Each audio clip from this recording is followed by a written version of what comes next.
Saya mau cerita, jadi ilmu itu lebih keren kita. Sehingga Rasulullah Shallallahu Alaihi Wasallam pernah ngendikan, saya ini rindu sekali li ikhwani. Kata Nabi itu ikhwani. Kata sahabat bilang, alasna ikhwana ya Rasulullah. Bukankah kita ini saudara kamu, saudara engkau ya Rasulullah? Tidak, antum ashabi, kamu itu sahabat saya. Siapa teman-teman kamu itu ya Rasulullah? Yaitu kaumun yang tidak melihat saya, kemudian iman kepada saya. Jadi mereka seperti kita semua di Kudus ini tidak melihat Rasulullah Shallallahu Alaihi Wasallam, tapi iman sama Nabi. Dan ketika malaikat yubahi bikum malaika, Allah bangga dengan malaikatnya, membanggakan kita. Sampai malaikat tuh sentimen, kok bisa ya Allah? Ya karena tadi, kamu iman sama saya wajar, karena kamu melihat surga, melihat neraka, melihat aras. Sementara orang Kudus coba melihat apa? Paling simpang 5, apa simpang 7 itu.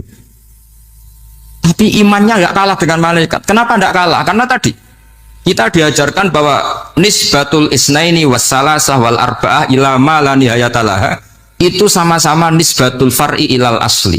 Tetap yang asli adalah angka 1. Jadi nggak mungkin aslu hadhil asya nggak dari Allah itu, nggak mungkin. Tetap dari zat yang satu.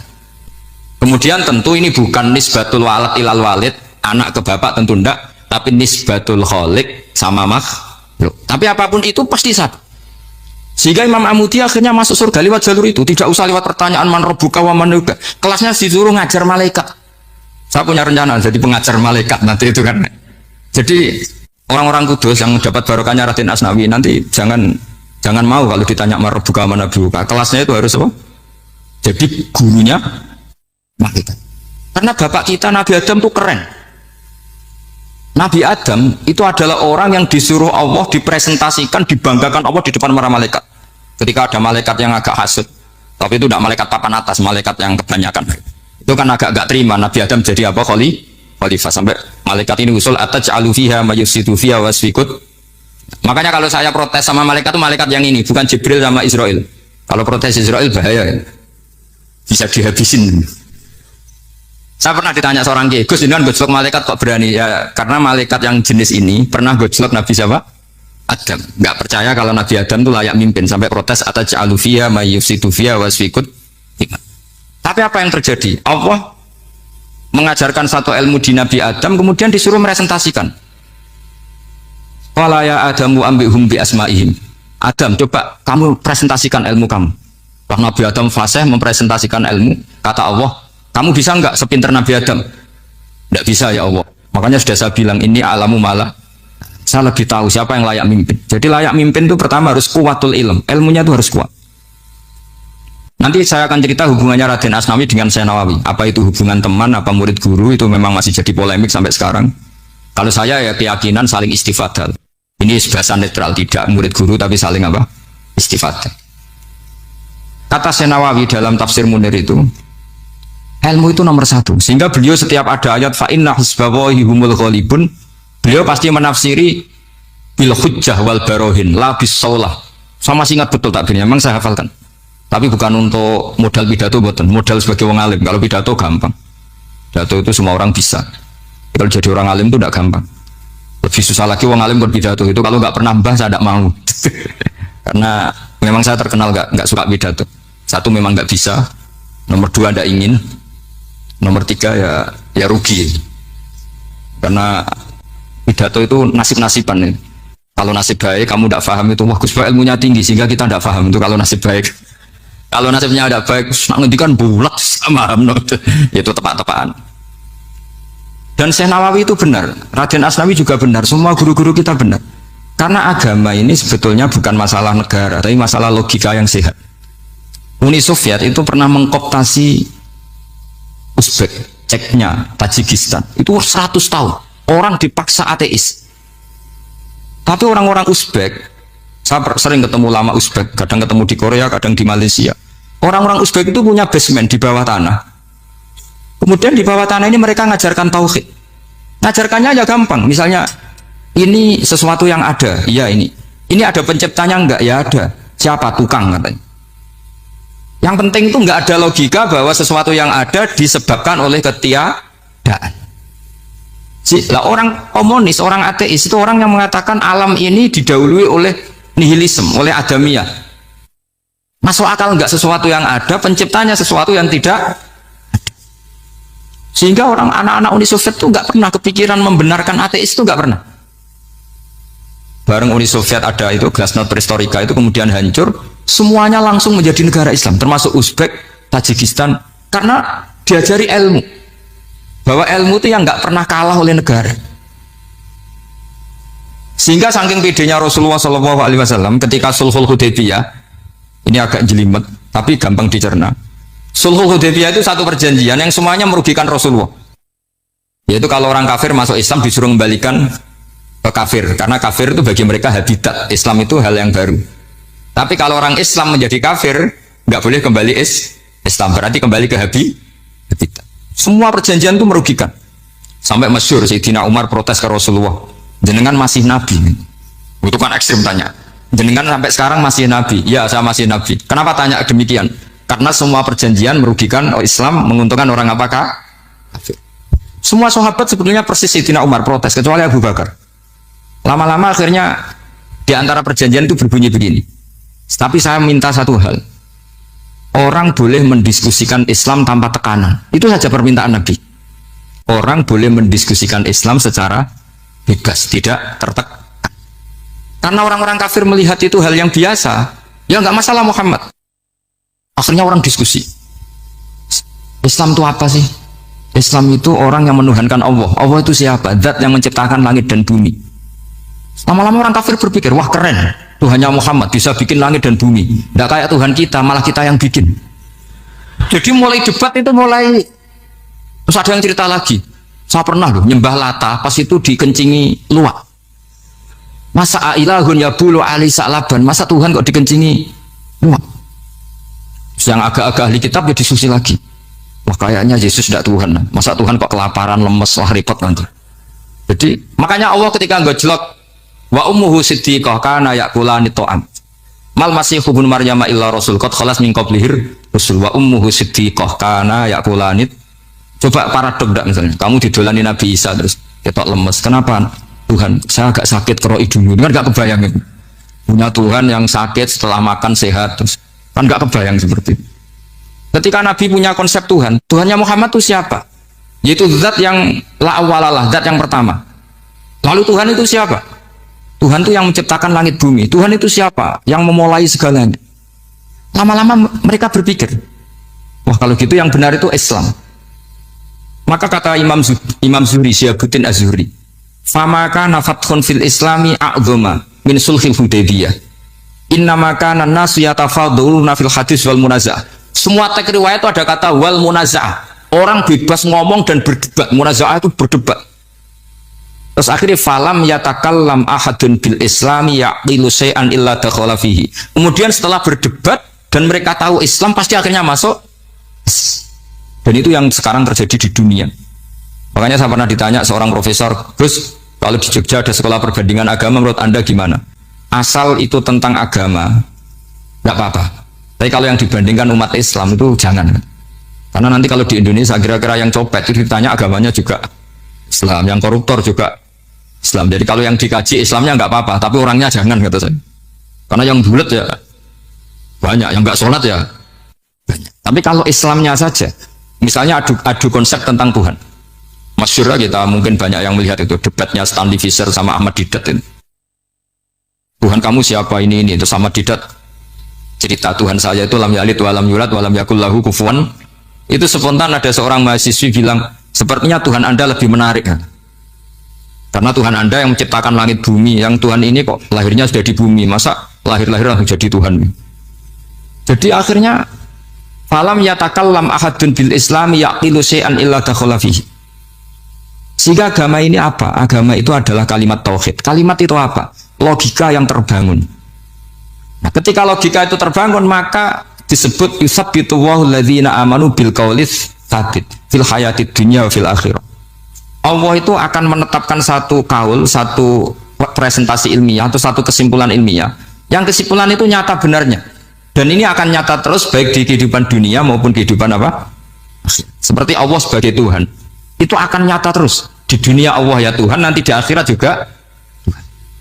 Tapi Tuhan selain Allah, maka menjadi Tuhan ini nunggu ada yang menuhankan. Misalnya Fir'aun, itu jadi Tuhan karena ada yang menuhankan. Sekali dia mati, Dia sudah aset wisata, bukan Tuhan lagi.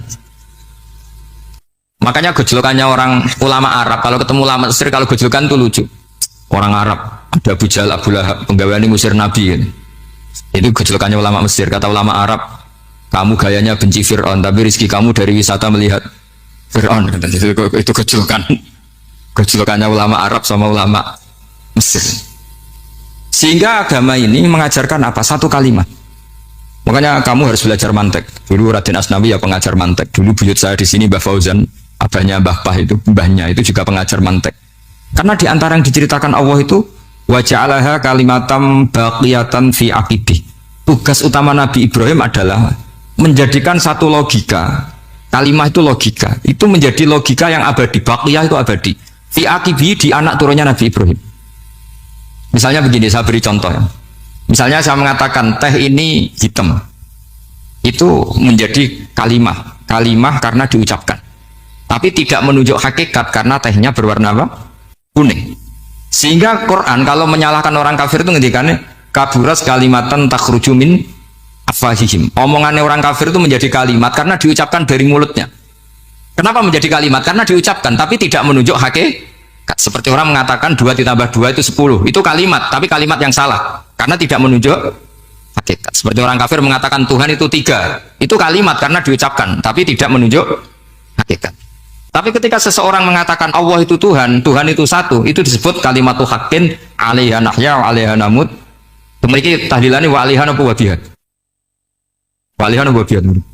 Wa alaiha ya ada yang tahlilan wa biha, itu enggak tahu sanadnya dari mana, pokoknya ada yang wa alaiha, ada yang biha. Kenapa dikatakan kalimat tauhid? Karena kalimat yang dari kesimpulan berpikir.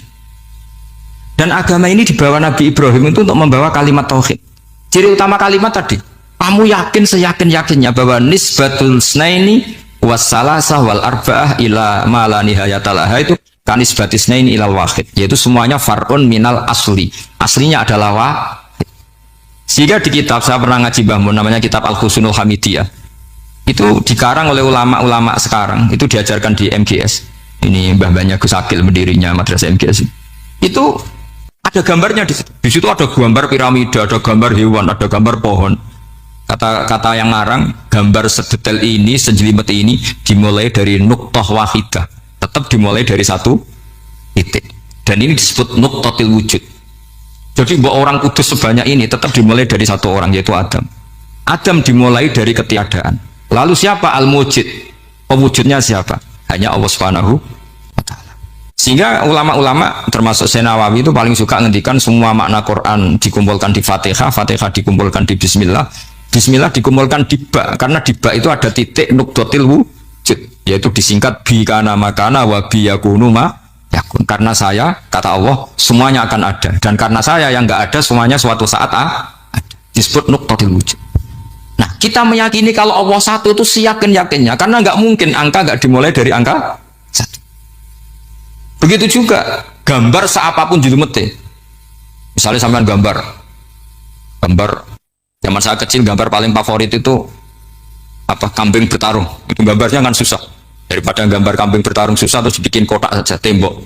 Bertanya gurunya, gambarnya mana? Di belakang tembok, Bu. Itu dulu saya diwarai anak-anak nakal. Berarti semua satu gambar itu disuruh gambar harimau, yang satu disuruh gambar kambing bentrok, yang satu disuruh gambar matahari, semuanya kotak semua. Ini itu Bu, gambarnya di belakang apa? Tembok, maka nggak kelihatan kan? Jadi gurunya kalah cerdas. Dan guru itu sebenarnya nggak pernah menang, karena murid itu lebih pinter. Itu teman saya dulu kalau ngaji itu, kalau tes itu ngerpek baca, gurunya marah, kamu tes kok baca? Enggak ngerpek Bu, ini belajar di kelas. Katanya belajar kapan saja, di mana saja. Acuh. Jadi apa ya, orang itu kadang yang salah itu lebih masuk akal kadang-kadang ini. Saya teruskan ya supaya ini dapat barokahnya Raden Asnan. Saya mohon sekali ya, kalimat haqqin itu harus kamu jaga. Caranya jaga ya tadi. Kalau kamu udah bisa ilmu mantek, misalnya al-alam mutaghayyir wa kullu mutaghayyir hadis la budda min muhdits, itu kan jelimetan. Pakai saja teori umum bahwa gambar apapun jelimetnya itu dimulai dari satu titik. Karena nggak bisa, nggak dimulai dari satu titik. Maka alam apapun jumlahnya nggak terhingga, tetap dimulai dari al-wahidul qahar, yaitu satu titik. Yaitu dalam konteks tauhid tentu itu Allah Subhanahu wa ta'ala. Sehingga Nabi Ibrahim itu orang paling sukses bikin wajah Allah kalimatam baqiyatan fi aqibi. Terus Nabi Muhammad begitu, sahabat gitu, sampai kita sekarang diajari ilmu mantek. Ilmu mantek itu logika yang nggak terbantahkan. Karena mau tidak mau, kata Imam Syafi'i, fa innal uqula muttarratun ila qabulil haq, karena akal akan dipaksa menerima kebenaran. Dan itu yang terjadi di Uni Soviet. Dikooptasi 100 tahun untuk berfaham ateis, dilawan oleh ilmu, tetap menanamkan ilmu tauhid, ilmu mantek. Ketika Uni Soviet secara politik runtuh, semuanya menjadi muslim, termasuk negara-negara yang dulu dikooptasi. Maka kamu tidak usah kecil hati di Indonesia, apapun rusaknya negara ini, asal kita cara bertauhid benar, insya Allah tetap meninggal husnul khotimah. Karena sudah janjinya Allah, yusabbitu walladzina amanu bil qawli tsabit. Sing jelas itu nomor satu tuh al qawli tsabit. Memang itu logika yang masuk akal. Jadi jangan kira semua orang ditanya amar bukan, ndak. Banyak ulama yang nggak ditanya, masyhur itu dalam cerita keramat-keramat. Ada guru tauhid ngajarin tauhid. Setelah ditanya mungkar nakir, Imam Malik datang. Kamu nanya ini, man rabbuka man nabiyuka, kamu tahu ini guru Ummul Barohin yang tukang ngaji tauhid. Guru tauhid kok ditanya apa? Tauhid. Malaikatnya nggak jadi tanya. Dan saya percaya cerita-cerita seperti itu karena secara umum itu ala inna auliya Allahi la khaufun alaihim wa lahum yahzanun lahumul busyra fil hayatid dunya wa fil akhirah. Artinya kalau wali itu kok ditanya mungkar nakir berarti ngalami ketakutan. Karena di situ kan digambarkan mungkar nakir itu sewangar, bawa godam. Kalau yang tanya nggak bisa dipukul sampai ajur sawalang-walang. Pokoknya ceritanya kan seru seperti itu. Berarti kalau betul begitu terus ayat la khaufun alaihim wa lahum yahzanun kayak apa? Makanya dalam kitab Nashihul Ibad itu ada cerita ini. Sampean boleh nggak sependapat dengan saya, tapi semoga nasib sampean nanti digebuki malaikat. Karena orang itu akan mengalami seperti yang dirasakan. Anak indadoni abdibi. Saya tidak bayangkan akan mengalami itu. Makanya saya ini ngajar tauhid terus. Paling tidak kalau ditanya marah buka mana buka, sampean tahu profesi saya. Saya ini pengajar tauhid. Dan biji saya 9. Dulu saya di MGS kalau ada teman bijinya tauhid kok 4 sekali swarga, tauhidnya jeblok.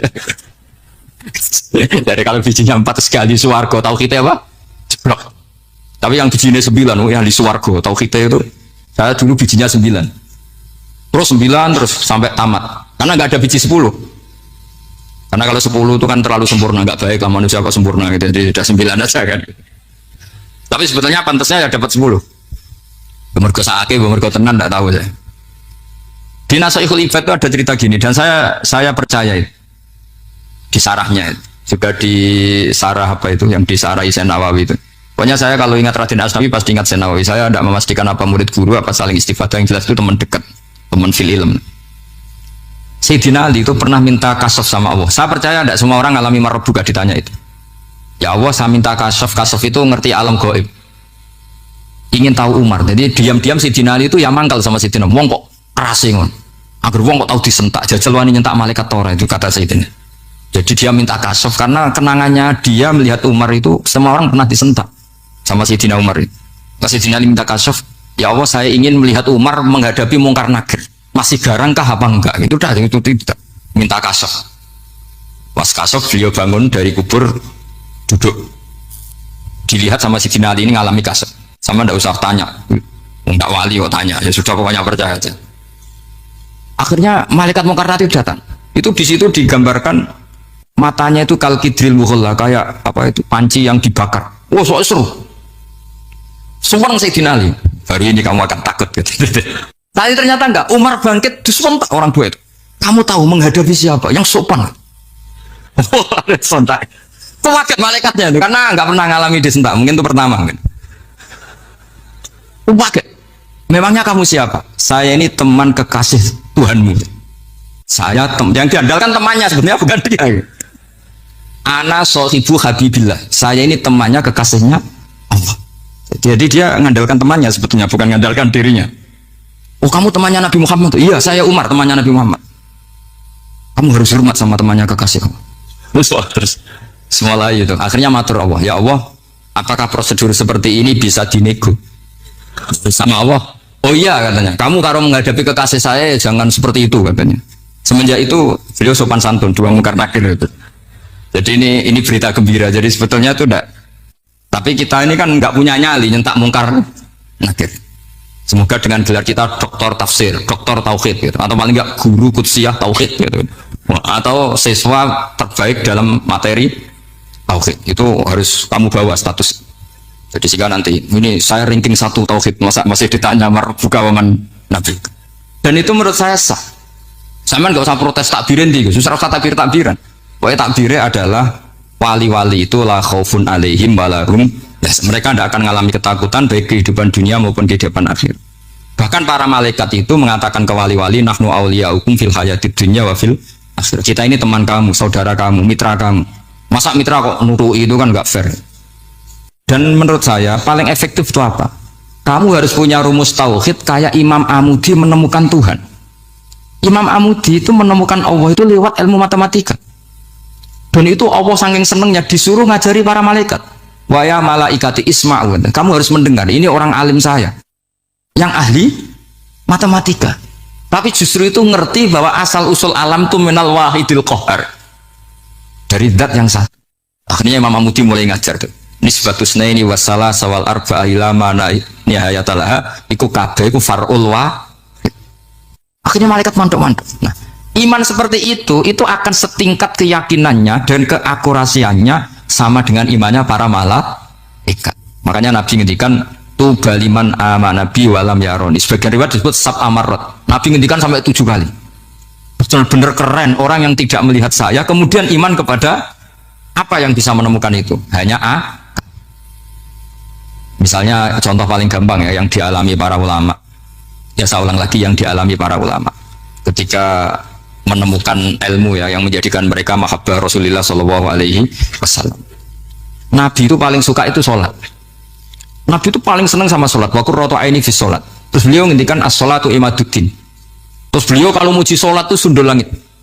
Sampai beliau kalau banyak masalah itu bilang ke Bilal, arifna ya Bilal, saya kasih istirahat. Itu maknanya mau sholat.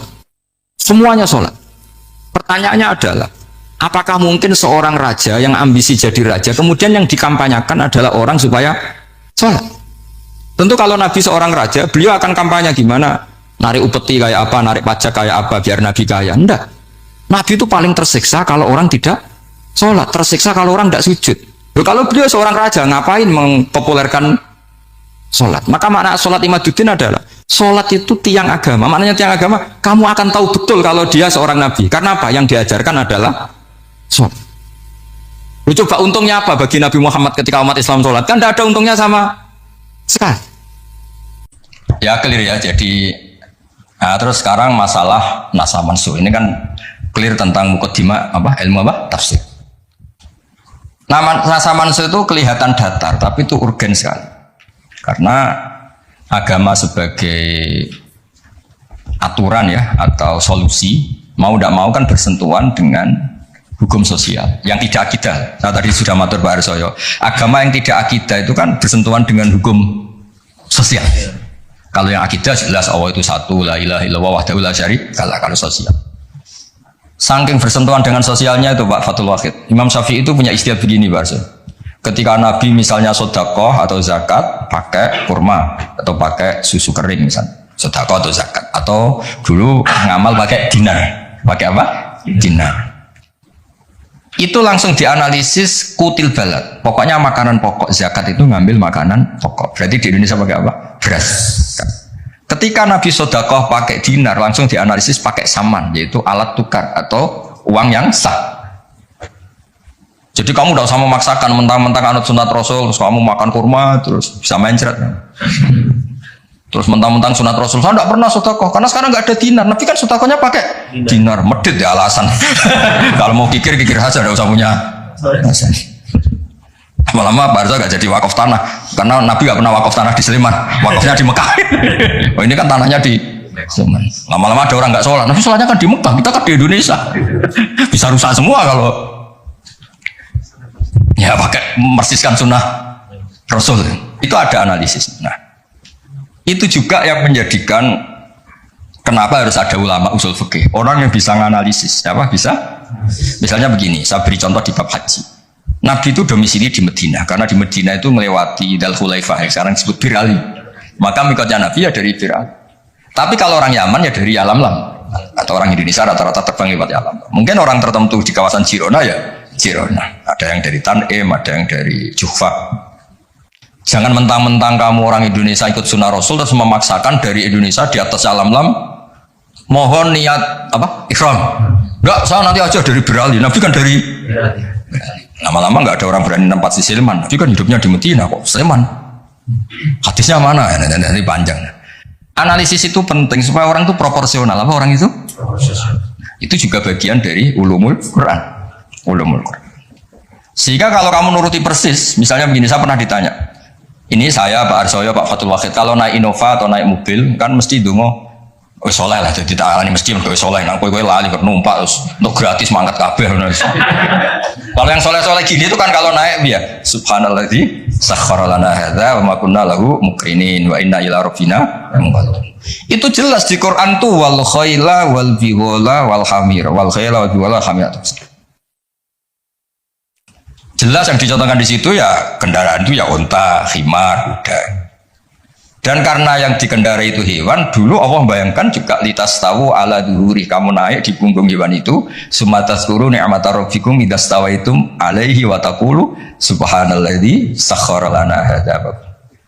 Terus kamu sekarang naik pesawat, naik Innova, ini kan tidak kuda, ini kan tidak unta. Jadi nggak usah doa itu, karena doa itu untuk apa? Naik kuda atau unta. Ya kacau semua kalau gitu. Makanya dibutuhkan ilmu namanya usul fikih. Usul fikih itu kira-kira analisis. Yang dilakukan Nabi itu jenis ubudiyah makhto sehingga nggak bisa dinego, atau jenis produk sosial, atau jenis. Nah, kalau produk sosial ya tadi sudah musyawarah sama Pak Arsa tadi ya kontekstual atau apa kondisional namanya produk apa. Nanti lama-lama gini pakai mic jangan, Nabi dulu nggak pernah pakai. Tidak itu panjang nanti ceritanya panjang. Ya jadi seperti sekarang kembalikan asal mansur. Kenapa saya terangkan ini dulu? Karena begini, ada ayat yang berlawanan 180 derajat sekalipun, kalau masih bisa dianalisis karena produk sosial, itu kategorinya tidak nasah masuk. Kecuali sudah nggak bisa dianalisis pakai analisis tadi. Misalnya begini Pak Soyo, ada ayat itu qatiluhum, kalau ketemu musuh itu beranikan kamu berani perang, duel. Tapi ada ayat fa'fu anhum wasfah, abaikan saja, maafkan saja. Dan sama-sama pernah terjadi. Nabi, sahabat dulu dipakai bal-balan Abu Jahal di Mekah, nggak melakukan perlawanan. Tapi setelah periode Madinah melakukan apa? Perlawanan. Kata banyak ulama, seperti itu seperti itu produk analisis. Ketika Nabi lemah dan jumlahnya baru 6, baru 10, kan nggak mungkin ada perintah boleh perang atau harus perang karena ini nggak realistis, apa? Nggak realistis. Sehingga ayat-ayat Makkiyah rata-rata ya produknya fa'fu anhum wasfa, maafkan saja, ya. Paham ya? Tapi ketika di Medina udah punya orang gagah berani, sahabat-sahabat Ansor jumlahnya besar, komunitasnya besar, terus di bal-balan menengahnya kan ya lucu, lucu kan? Lucu. Itu kan ada konteksnya, Pak. Ada konteks. Kalau seperti itu maka nggak perlu dianggap ayat fa'fu anhum wasfah dinasah pakai ayat perang. Ya sama lah seperti pertama orang Indonesia didatangi Belanda nggak tahu apa-apa, zaman agresi ya, zaman dulu agresi. Bisa apa? Terus banyak yang terpelajar, banyak ada yang bisa jadi pilot, tentara sudah terbentuk, kiai-kiai komunitasnya besar ya melakukan apa? Perlawanan. Tapi nggak perlu kamu katakan perlawanan itu satu hal yang harus karena ini Belanda penjajah. Daerah sekarang peradaban begini kan yang ada kerjasama kan. Tapi dulu karena mereka datangnya musuhi, ya kan itu kan urusan kondisi, Pak. Ya kondisional, nggak bisa disamaratakan, ya. Nah, saya baca ya masalah Nasa Mansur. Nasa Mansur itu komentarnya harus persis seperti saya ini, itu baru benar. Kalau enggak rapati benar. Ayat yang berlawanan tadi, jika konteksnya itu bisa dianalisis kondisional, maka masalahnya bukan Nasa Mansur itu ralat hukum. Nah, kalau yang enggak kondisional kayak tadi, Nabi pernah menghadap Baitul Maqdis terus dipindah ke Ka'bah. Sampai sekarang ya harus Ka'bah. Dulu iddah ketika orang ditinggal mati suaminya pernah iddah itu 1 tahun. Wasiyatan li azwajihim mata'an ilal hauli ghaira ikhraj. Berarti pernah iddah berapa?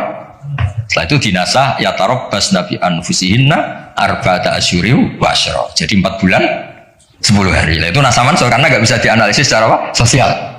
Ini kalau baca ya, yang bisa dianalisis secara sosial. Asalisu ma umira bihi li sababin summa yazulu sababu. Kal amri khina dhfi atau khina dhufi wal qillati bisabri wasafhi. Summa nusikha bi ijabil kital. Wa hadza fil haqiqati laisa naskhon. Apa laisa naskhon? Karena bisa dianalisis asal usulnya. Nah ini biar difotoin apa ini? Mulai ini ma umira li sababin ini. Foto dulu nanti biar ada yang tanya. Nah sehingga kiai Jawa ketika meskipun ngaji Jalalain, ngaji kitab Jalalain, tafsir Jalalain, kan sering ada ayat misalnya lakum dinukum waliyadin, kadang sebagian dikomentari mansukhun fi ayatis sayf atau fi ayatil kital. Itu kiai Jawa tidak ada yang ikut meskipun mereka baca kitab karena ngerti konteksnya apa? Ya, misalnya kita dulu ketika Jepang datang ke sini itu memang jajah ya kita bilang ada revolusi jihad, misalnya resolusi jihad, ada resolusi jihad. Dulu Mbah Hashim, Mbah Ahmad Dahlan juga sepakat melawan penjajahan, apa ngelawan? Jadi ketika di kesini studi banding atau kesini tukar ilmu ya nggak ada masalah kan? Bahkan di Quran sudah diumumkan wa in ahadum minal musyrikin astajaruka ya fa'ajirhu hatta yasma'a kalam Allah. Ya, kalau ya kan ya tadi konteksnya beda. Ya konteksnya itu beda. Kemarin saya jagungan itu sama Pak Alwi Syihab, adiknya Pak Kures kan dulu pernah menteri luar negeri. Kata beliau, sekarang Gus ngomong rekonsiliasi cek susahnya, alasannya ngenang masa dulu. Nah, masa dulu ya ada yang sekarang nggak mungkin. Dulu pernah kan ada istilah zaman dulu pernah sedikit konflik dengan Malaysia, Pak Karno bilang gak nyambung. Nah, masa sekarang kan jelas enggak itu.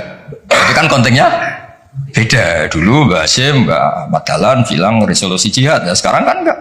Malah anak-anak ini nunggu ada beasiswa ke sana.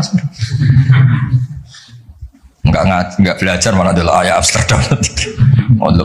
Apapun itu kan yang seperti itu kategorinya itu ma uzila li sababin, ma uzila li sababin. Jadi bilangnya bukan karena hukum nasa manso, tapi karena sebab yang berbeda.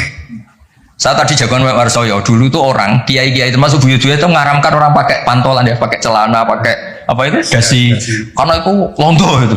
Mantas sababi komen bahwa minum ya pernah kan ada era gitu. Nah sekarang rektor Universitas Islam Indonesia pakai celana, pakai dasi, londo itu kalau dulu. Sekarang enggak. Sekarang kalau pakai sarung malah dianggap wow, masalah itu. Kecil saya masih ingat orang pakai sarung tuh enggak dianggap sunat. Karena dulu katanya, cerita dulu. Uang sing nganggo sarung kalau piok kalah terus kemulan turun yang rondan. Dari dulu pernah. Lu ya tak cerita kuno dulu tuh orang kalah main loh. Ini saksinya banyak ini kan. Dulu sarung pernah ya, nasibnya gitu pernah ya. Sekarang saja sarung jadi simbol pakaian apa? Santri. Dulu gak? Ya masih ingat cerita itu. Upiok kemulan, main kalah kemulan tidur dia. Cakro. Ya terus jangan bilang, oh ini sarung simbol orang kalah apa?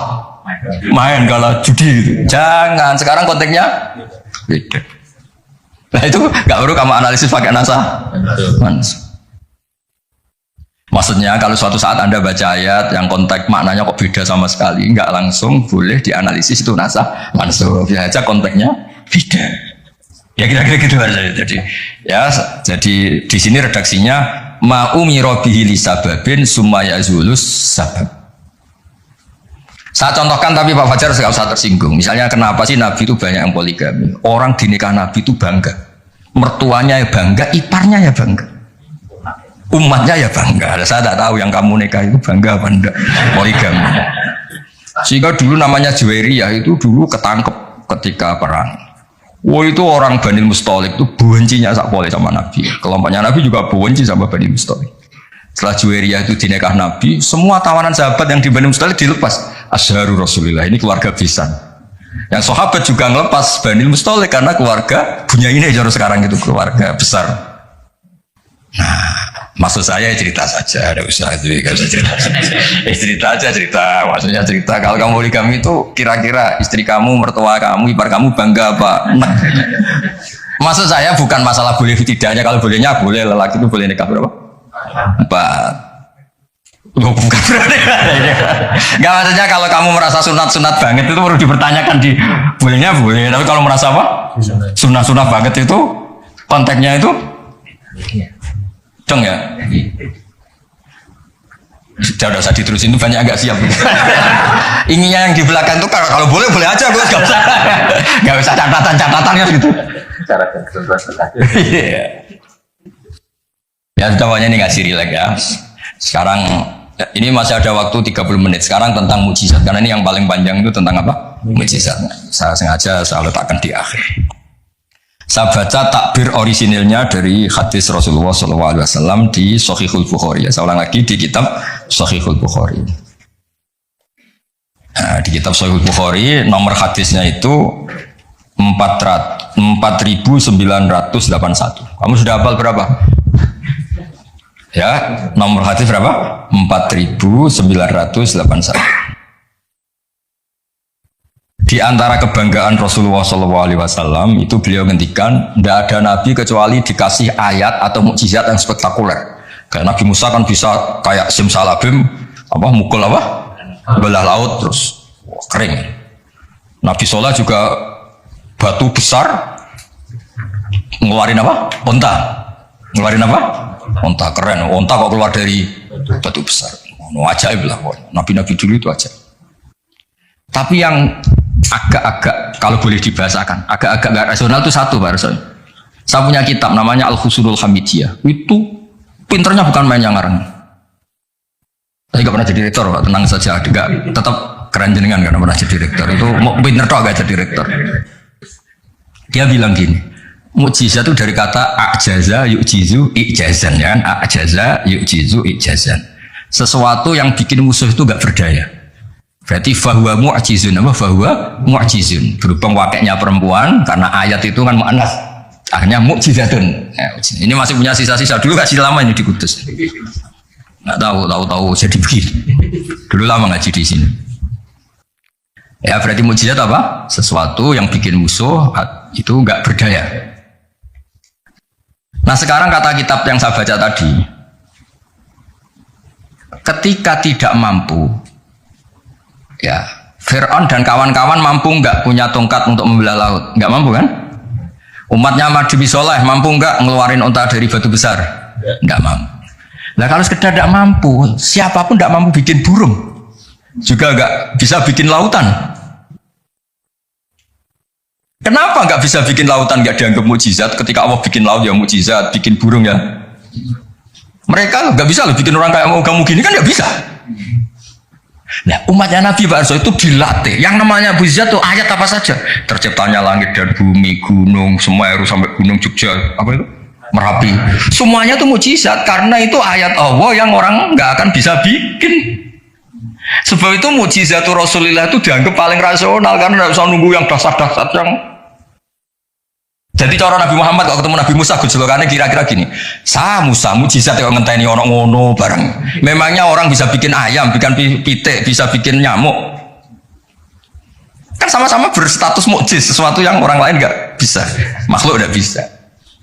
Lah umatnya Nabi itu nggak dilatih yang gitu-gitu, dilatih inna fi khalqis samawati wal ardi wakhtilafil laili wa nasamir wal fulki sampai kabeh la ayatil liqaumi yaqilun. Kalau kamu punya akal tuh semua sudah mukjizat. Ngapain sih mukjizat kok nunggu gitu-gitu gitu. Clear ya?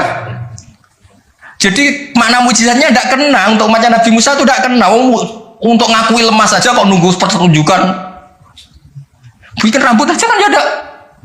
Bisa untuk ngakui Allah dijaya saja kok nunggu pertunjukan. Harusnya keseharian kita juga sudah ada pertunjukan Allah yang menunjukkan kita ini tidak siapa. Makanya di kita disebut wa ma min dabatin fil ardi wala ta'iri yatiru bi janahihi illa umamun amsalukum. Inna fi khalqis samawati wal ardi satrusya la ayatil liqaumi yaqilun. Enggak usah. Wa min ayatihil laili wan nahari wasyamsu wal qamar. Semuanya itu sudah mukjizat, enggak usah nunggu. Nah, ini saya baca ya.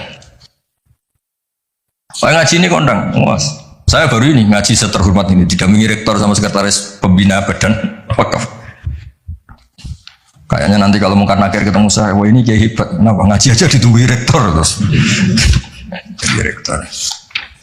Tapi tadi pas beliau nunggu saya, Pak Arjo makom saya sudah yang kelima tadi. Tidak boleh hadir selain Allah. Jadi ya sudah. Akhirnya saya bilang ini Allah sendiri yang mendatangkan, ini Allah sendiri. Sudah agak penting semua. Kalau pakai makom kelima saya tidak terima kasih karena menolak kehadiran selain Allah tadi. Makomnya sudah kulillah, jumadar hum fil khawdihim Kalau kamu masih butuh Pak Rektor, nak mau sampai diangkat jadi dosen. Pak Fajar juga butuh, dulu dosen nggak tetap, gara-gara kroninan terus jadi dosen tetap. Nggak apa-apa, ini cerita guyon aja, tapi agak bener. Loh, kamu masih butuh kan? Kamu butuh kenal Rektor butuh nggak? Oh butuh sekali kan. Badan wakaf butuh sekali, nggak ngucur dananya bisa ditarik. Tadi Jogja sini bisa ditarik. Kalau makom saya tadi yang kelima tadi menolak hadirnya selain Allah, itu makom musyahadah. Tapi saya tidak usah tetap syariat, matur nuwun. Saya baca ya. Kata Nabi, sabda Nabi, ma minal anbiya'i nabiyyun illa u'tiya minal ayat ma misuhu amana alil basar. Ini di hadis Bukhari. Ikutnya juz 4. Wa inna ma kana alladhi utitu wahyan auhahu wa ilayya fa arju an akuna aktsarahum tabi'an yaumal qiyamah. Semua nabi itu punya mukjizat yang dahsyat. Tapi itu tidak ada apa-apanya dengan mukjizat saya. Mukjizat saya itu Quran, dan saya berharap dari mukjizat yang rasional ini kemudian pengikut saya yang terbesar. Nah, itu komentator sarahnya ini Fathul Bari dikarang oleh Ibnu Hajar al-Asqalani. Pengarangnya itu kelahiran Gaza. Gaza itu kelahiran Gaza. Ya, jadi Bukhari itu kitab Sahih Bukhari itu pengarang sarah paling terkenal itu Fathul Bari. Pernah dengar toh? Dengar toh ya? Nah, ya, itu tak bacakan. Komentarnya bagus di sini. Saking bagusnya nanti itu aja ya di foto. Komentarnya begini. Kenapa begitu ya? Kira-kira gitu. Pertanyaannya kenapa begitu? Ini rasional sekali cara analisisnya. Annal mukjizat al-madiyata kanat khisiyatan tusyahadu bil absor karena qati soleh wa asa Musa. Wa mukjizatul Qur'ani tusyahadu bil basira. Fayakunu mayyatabi'u li ajliha aksar. Li anna alladhi yushahadu bi ainir ra'si yang qaridu bin qiradi musyahidihi walladhi yushahadu bi ainil aqli bakin yushahidu kullu man ja'a ba'dal awal mustamirran. Foto dulu tak terang. Iki sing khisiah boleh khisiah.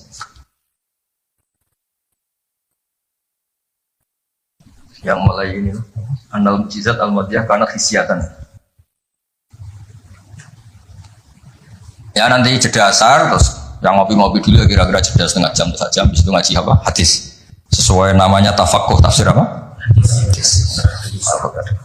Ketuanya kamu apa, Mas? Kamu ketua ya? Saya biasa ganteng apa?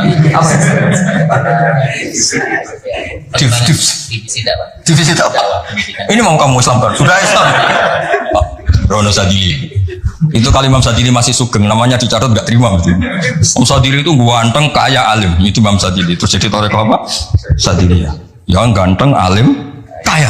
Gua udah dosen gini udah kaya raya ini. Gak punya atasan. Ini atasannya banyak. Sama Pak Nanang aja kalah.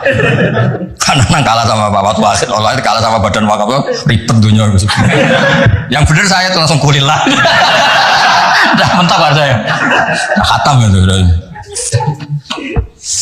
Begini logikanya. Misalnya gini. Nabi Musa itu Nabi top punya mukjizat tongkat. Tongkatnya satu lagi. Misalnya dipakai Pak Fathul Wahid tidak bisa tak pakai saya. Dipakai ini tidak bisa dipakai itu. Karena hanya satu. Itu pun nggak ada jaminan kalau yang pakai kamu itu mandi. Tongkatnya bisa balik loh. Oh, dulu yang pakai Nabi ini kamu apa ini? Ya kan? Tapi kalau mukjizat Quran, logika yang dibangun itu terus menerus. Misalnya begini, saya contohkan pekerjaan dan saya ini dengerin betul. Allah itu ketika ngeritik sesuatu yang tidak nyata disebut batil. Batil itu beda dengan maksiat. Maksiat itu perilaku sosial yang salah. Tapi kalau batil itu sesuatu yang nggak nyata, apa? Misalnya gini, orang nyembah makhluk, nyembah Namrud atau Fir'aun. Mentuhankan Fir'aun itu sesuatu yang nggak nyata. Yang benar Fir'aun itu manusia bisa mati dan nyatanya mati. Berhala Lata Uzza itu patung. Patung itu Tuhan apa batu? Batu. Quran bilang gini. Qul ja'al haqqu wa ma yubdi'ul batilu wa ma yu'id. Hak itu nyata dan batil itu tidak pernah memulai dirinya. Yubdi'u itu memulai dari kata bada'a. Bada'a ya bada'u ikut wazan af'ala jadi abda'a yubdi'u. Kebatilan itu tidak bisa memulai dirinya sendiri. Pernah nggak 1 tambah 1 8? Nggak pernah kan? Sekarang begini, kemudian Islam yang datang dengan tauhid bahwa sesuatu dimulai dari angka 1. Terus misalnya dilawan, enggak lah. Yang pertama itu angka 2, yang pertama itu angka 3, yang pertama angka 4. Nyari pasarnya nggak bisa, pasar akal sehat nggak bisa. Sesuatu kok dimulai dari 4, dari 3, dari 2 itu nyarinya nggak ketemu apa? Karena barang batil atau tidak hak itu nggak pernah nyata. Makanya saya pernah ketika diminta Pak Harsoyo tausiah lah. Saya di Badan Wakaf saya pernah cerita. Imam Amudi itu guru matematika. Ketika beliau meninggal, murid-muridnya janggal. Ini guru saya masuk surga enggak karena guru matematika. Kayak kamu janggal ini Pak Rektor ini masuk surga enggak karena penggawaian itu jedasinan celananan. Tapi ternyata semua itu demi apa? Islam. Ternyata Imam Amudi pas di alam roh itu, kamu nggak harus percaya cerita ini, bisa aja kamu nggak percaya. Gak penting maknanya, gak penting ceritanya, gak penting. Tapi sama Allah sama siapa takfirnya? Ya Amudi istadillah bi wahdaniyati bi khadrati mal. Istadillah ala wahdaniyati bi khadrati malaikat. Karena malaikat itu udah komplain. Ternyata malaikat yang komplain kita itu banyak. Malaikat ini ada di beberapa hadis. Ya Allah, apa ada orang yang imannya itu ngalahkan kita? Jawabnya Allah, ada manusia. Allah udah bilang ustadz manusia mukmin ya, kamu termasuk. Kok bisa ya? Malaikat selalu tanya, kok bisa? Kalau kita iman kan langsung melihat surga, neraka, aras. Jadi kalau kartu iman kita pasti lebih valid karena menyaksikan langsung. Nah, manusia kan enggak. Di dunia kan macam-macam, ada dangdutan, ada macam-macam. Tapi ternyata imannya enggak tergoyahkan. Ternyata apa? Logika yang dibangun Imam Amudi itu, coba kamu terangkan kenapa manusia yang di dunia seiman itu kalau saya ini satu. Jadi Imam Amudi gampang, beliau nulis. Angka setelah 2, 3 sampai 1 miliar 1 triliun nisbatu dzalika ilal wahid nisbatul far'i ilal asli. Angka itu 2, 1 miliar 1 triliun dibandingkan angka 1 semuanya tetap cabang. Yang pokok itu 1. Keyakinan itu kan gak terbantahkan oleh Anda dan gak bisa digoyang kan? Mbok kon urip melarat baulet tetap nak tauhid itu harga mati. Ya enggak? Akhirnya malaikat manduk-manduk. Cara Jawa mandikman imannya manusia agak tergoyahkan karena logikanya pakem. Bahwa angka 2, 3 ila mala nihayatallah sampai tidak terbatas. Nisbatu dzalika ilal wahid nisbatul far'i ilal asli. Kemudian setelah itu Imam Amudi gambar Pak Arso. Gambar sekarang aja bisa gambar gedung, gambar rumah, gambar mobil. Gambar apapun juga dimulai dari minuk toh wahidah dari satu titik. Gambar itu baik, besar, elek, apik tetap dimulai dari satu titik. Nah, makanya Quran dimulai dari Bismillah sebagai isyarat semuanya dimulai dari nuqtatil wujud yaitu Allah Subhanahu wa ta'ala. Nah, mukjizat ini yang dimiliki umatnya Rasulullah sallallahu alaihi wasallam. Misalnya kita bela Nabi itu poligami atau orang-orang soleh poligami, belanya gampang karena pakai rasional. Ngurmat orang satu apa? Ngurmat perempuan satu hukumnya apa? Baik kan? Ngurmat yang baik loh, maksudnya bukan ngurmat dok. Ngurmat perempuan satu yang baik hukumnya apa? Baik. Kalau 2 lebih baik, logika loh, udah usah dipraktekkan. Ini kan cerita orang baik, bukan cerita kamu, bukan. Orang baik ngurmat perempuan satu baik. Jadi apa? Baik. Ngurmat 2. Nah, sekarang tinggal waliannya. Kamu satu saja kamu melantarkan orang satu. Dosa, orang 2 lebih dosa. Ini kan ada. Jadi meskipun Anda tidak berani poligami, membela bahwa kenapa sih nabi-nabi dulu poligami, gampang logik. Ya, gitu. Tapi tidak harus kamu praktekkan. Kamu nggak orang baik gitu maksud saya. Tapi untuk membela secara rasional itu gampang. Ya orang baik ngerawat orang satu, baik ngerawat orang 2. Dah ya. Sekarang yang kamu menerantarkan orang satu, dosa 2 lebih dosa. Jelas ya. Jadi makanya agama ini dibela sama Allah dengan status liqaumi yaqilun liqaumi yatafakkarun. Enggak usah pertunjukan kayak mujizat tadi intinya agama ini tidak perlu pertunjukan Nabi Muhammad terus ngomong. Kalau gitu kasihan kiai-kiai yang sekarang. Misalnya, saya percaya kalau kamu ketua DPI asal bisa terbang ke Mekah. Ya repot kalau. Saya percaya kamu rektor Universitas Islam asal bisa Gunung Semeru kamu pindah, Merapi kamu taklukkan. Wah ya repot kalau ukurannya gitu-gitu terus ya. Cukup ukurannya pakai hukum sosial. Hukum sosial itu alladzina yunfikuna fis sarra wa dharra. Ketika kita longgar ya mudah sedekah, ketika susah pun mudah sedekah. Rumus yang kedua Pak, termasuk wal kadhiminal ghaidha. Coba sistem sosial itu yang menyelamatkan itu satu, wal kadhiminal ghaidha. Kalau emosi itu dikendalikan. Coba andaikan Pak Waktu Wahid ketika jadi dosen, kalau emosi nabrak mahasiswa, kalau emosi nendang mahasiswa, enggak akan jadi rektor, di penjara. Berarti yang menyelamatkan karirnya apa? Wal kadhiminal ghaidha. Sebagian hadis menerangkan apa? La taghdab faradadamiran faqala. Pak Arso juga sama, dia kan beliau dulu ketika sekedar dosen dan nampari mahasiswa, enggak akan pernah jadi rektor, udah di penjara. Saya jadi kiai meskipun kata orang banyak salim terus nuabo ikon langsung gagal jadi kiai. Artinya apa rumus sosial Quran dimulai yang penting kumpul sosial itu dermawan yunfikuna fis-sarra wa dharra. Terus hukum sosial lagi wal kadhiminal wa itu kalau kecewa itu mudah memaafkan, bisa nyimpen wal afina